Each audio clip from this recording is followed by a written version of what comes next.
So usually I have to put effort to run on stage and see everybody, but this is wonderful. I just get rolled into stage. So today, hello, come sit right here, then we can see you. That's great.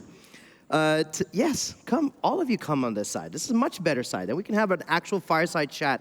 This is a real treat. Of all the people that I would think I would have the chance to talk to be able to talk to the leader of Volkswagen Poznań, whose significant role in this region, not just in this city, is unbelievable. And then to find out yesterday that she's a truly amazing human, full of life, full of character. We talked a lot yesterday. You prevented me from having dinner. I ate nothing. I'm sorry. But for those who do not know you, we're going to play a quick game. Yeah. One-word answers. Fine. First name. Stefanie. Last name. Hegels. Coffee or tea? Tea. Do you read books or listen to podcasts? Both. Okay, best productivity for you, morning or night? Morning. Favorite season of the year? Spring. Have you had a near-death experience? No. Cats or dogs? Neither. What? No. Okay. When did you first come to Poznań? 2020. What was your role then? The plant manager of Reznia. Okay. What is your favorite thing about the city? The atmosphere. And what's your current role in Volkswagen? CEO. That's right. Guys, can we give it up for the CEO of Volkswagen? All right. Thank you for being here. We're going to deep dive into a couple things because look at this. This timer started already. Half of it was us just spinning on this thing. But here we go. Is this the new mobility? This is the new mobility. So in the short time that we have here, okay, this is not news to any of you. I think you all are familiar that Volkswagen is the largest car manufacturer employing 9,500 people in this beautiful country. Can you tell us, of all the things you could be proud of, what are you most proud of? I'm proud of the team because since 30 years we're developing. So last year we celebrated our 30th birthday. And I think what is most important is that this team grew with the company. So we started from a very, very small organization with 20 or 40 persons in the first years and then ramped up to this huge company with now 4 plants, which we have here in Poznań and in Reznia. And what I think is really impressive is that we managed to have very many local leaders and we grew together and they know each other by heart. And what I really like here is that everybody's working with each other. And this team spirit I've not experienced that many times before. And this is something I'm very proud of. As you should be. Another thing I'm proud of is that we have in the, let's say, in the indirect work stuff, so the white-collar workers, we have around 30% of women, and we have 30% of women in leadership positions. So this is quite unique as well, and thanks for every woman who is taking part and taking this responsibility. And for sure, I know you asked me that, how it is to work in a female board. So our 3 board members were female. This is quite extraordinary, but I think it should be more normal, and I hope that I will not get these questions in 5 years' time, so that it's more normal, that it could be a female board completely like we had in the past. We had many, many boards where were just males, and nobody asked this question. So, and I hope we'll change to that. I agree, and I think the data proves that women make for better leaders than men. I don't want to say better, I think it's different. Okay. And I think we will have just the same chance. So if it's for 50% people in the population, then 50% should be done by women. So it's not even better, it's just maybe different. I believe that a company reflects the culture and the values of its leader. And so as we talk about AI and the role of AI and just technology in general, I want to know, one, what is your opinion on it personally? Are you someone to embrace it, to adapt to it? Or are you someone that is, let's think, let's plan, let's strategize? And also, what is Volkswagen's position on it? I would like to make a citate of what Anne Pavlak said earlier on this stage. She said, people first and technology as an enabler. And I think this stresses out how we are behaving on this topic. So I think it's more or less about how can we as the people use these technologies. And for that, for sure, we have to have some borders and some rules how to apply these. And we have to make it happen that everybody feels comfortable with using this. So it's a question of learning how to use it. And we had this discussion with big data topics, and we were always discussing about democratization of IT. And so it's a question of democratization of AI as well, because it will only be that good as you are able to use it. And I think this is what's our way on it. So probably we are not the first mover, but we are taking it very serious, and we are discussing many things. So big data is what we already do. We try to optimize many processes already using this, but AI is just, let's say, in the beginning. Okay. I want to ask a couple, I think, hard questions, especially because I'm going to ask you to only fill in the blanks. So I know these are huge bodies of knowledge that we could probably do entire keynotes on. But I'm just going to ask you to fill in the blanks and nothing more, okay? So I'm going to give you 3 of these. One area that artificial intelligence won't disrupt in the workplace is? Creativity and human responsibility. Although some of the first AI implementations I've seen is around creativity, like art being done in videos. I think you're talking about human creative problem solving and things like that. It's creativity on creating processes, not really like art pieces. And I think this is a question how to solve issues and to tackle things which occur. And I think this is something which creativity needs, and there's teamwork, and this is manpower which is needed for that. Good. I already broke my rule. It was supposed to be 1 sentence only. I'm so sorry. I'm sorry. Second, you hire a lot of engineers. And so engineers of the future must have fill in the blank. Empathy and humanistic skills. Yeah, that's a good one. Ooh, engineers with empathy. Okay, no, we're not going to go down there. Okay, last one. I could elaborate on that. I only say that because I'm at an engineering university, RWTH, as you will know, in Germany. Yeah. So, yeah, human skills and engineers is interesting. Okay, of the various competencies that Volkswagen is investing in, one important one is? Resilience, leadership, and curiosity.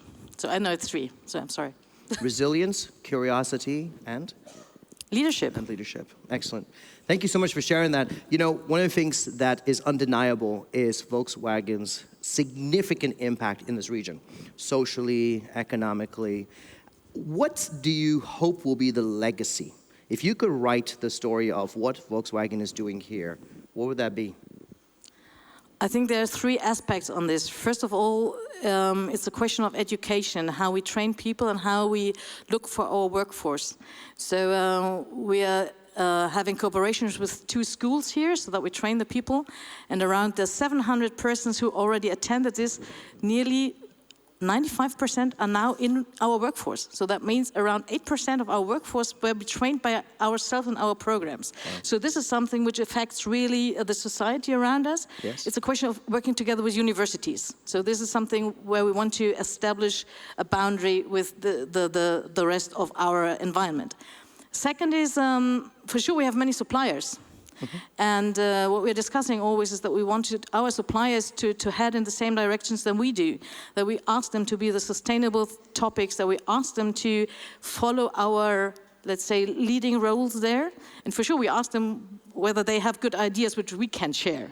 But I think this is a very important point, because out of one workplace we offer something like 4 to 7 comes out of the suppliers around us. So I think this is a quite big impact.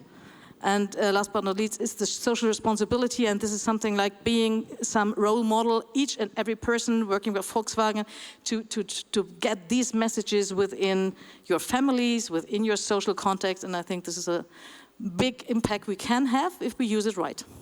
Super.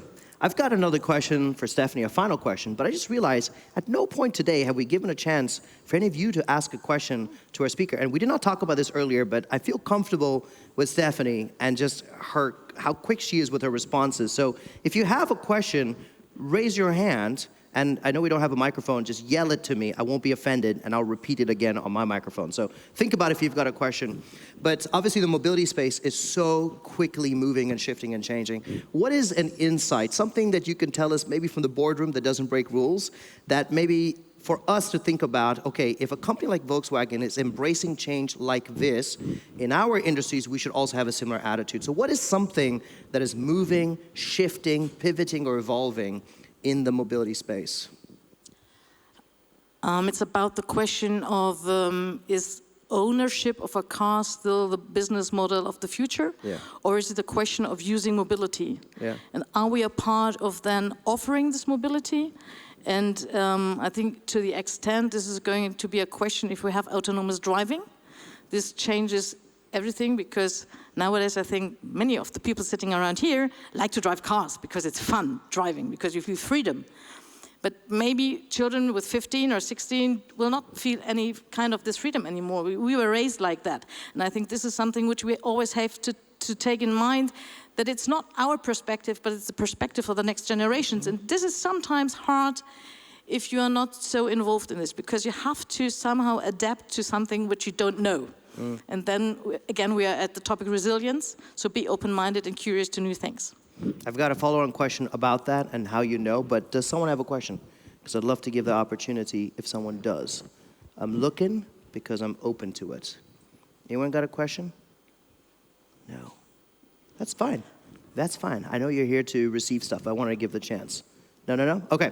So you said that it's about getting information about the future and making decisions now. So for something like this, where there's a cultural shift and a cultural change, where do you get your insights from? This is a question about leadership. Do you have a bottom-up approach? Do you have a top-down approach? So how do you get those insights on purchasing behavior, for example? Me personally, I think we have researchers doing that, because for sure it's very crucial for us. But I think it's not only about something which a company offers you as a, let's say, company view on that. I think this is a question of leadership. You have to be interested by yourself and read articles. You have to read books. You have to read studies, and maybe just ask. Ask persons who know about that. And I think this is mostly the question, to not just settle down and be just easy where you are. It will change, and you'll have to have an idea where is it going to change to. And so this is what we're trying our people to get to do, so to try to get them curious, to ask questions. And so this is the question of asking questions, is a type of speak-up culture, which is necessary, because for sure not all the good ideas come from the boards. They will come from somewhere else. And so I think this is something which we try to establish and try to persuade on. I've got one last question for you. It's a big one, but an important one. I don't think there's any question that our future is digital. I don't think there's any question that technology will be a huge driver in creating that future. But what does team human mean to you? What does that phrase look like? How do we mix human and technology? Competition? Are they complementing each other? Talk to me about that.